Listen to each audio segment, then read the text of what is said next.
जिल्लानि सिङाव थानाय सिराफोथार दख'रा भगवान गामिनि सोमखोर बसुमतारीनि बिसि बिना बसुमतारीया थांनाय आगस्ट दाननि 7 खालार खालि न'निफ्राय उन्दै फिसाज्ला बिराट बसुमतारीखौ लोगोआव लांफानानै आलासि जानो होनना ओंखारलांदोंमोन। नाथाय दिनैसिम न'आव सफैफिनाखै एबा फैफिनाखै। बेनिखायनो नखरनि सुबुं आरो बिहाव कार्तिक बसुमतारीया न'आव फैफिननो थाखाय गुरैयै खावलायदों आरो सोरबाफोर नुबाय बायोब्ला 9862243455 बे जानबुं नम्बराव खौरां हरनो थाखाय बयखौबो खावलायहरदों नखरनिफ्राय।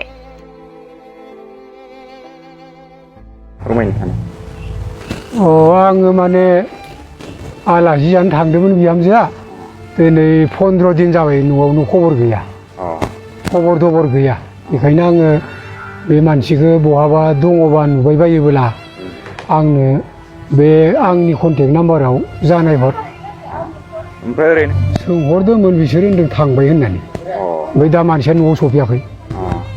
थांनाय बेसे थारिखआवमोन? 17आव। दिनैसिम 15 दिन जाबाय आरो जाबाय।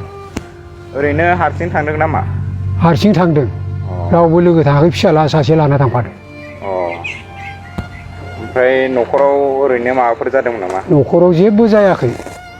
फिसायाबो न'आव गैया, मटर सालायहैदों। ओमफ्राय आं होनदोंमोन मानसि गैया दुनसि गैया नों माबोरै थांनो हारसिङै? हौवानि फिसायानो एफा गोजानाव थांनो गियो आरो नोंलाय बोरै हिनजाव फिसा जानानै बिदि थांनांगौ जाखो?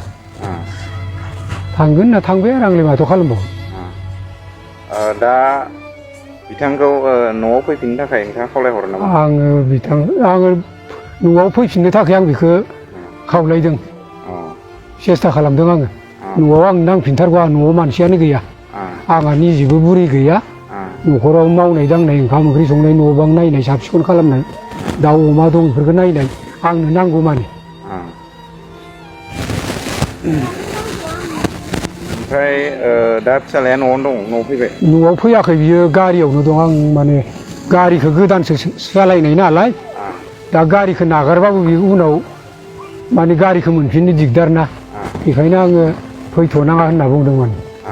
टेनसन लाथ'ना होनदों आरो आं नागिरनांगौ, आं जि खालामनांगौ खालामगोन होनना बुंदोंमोन।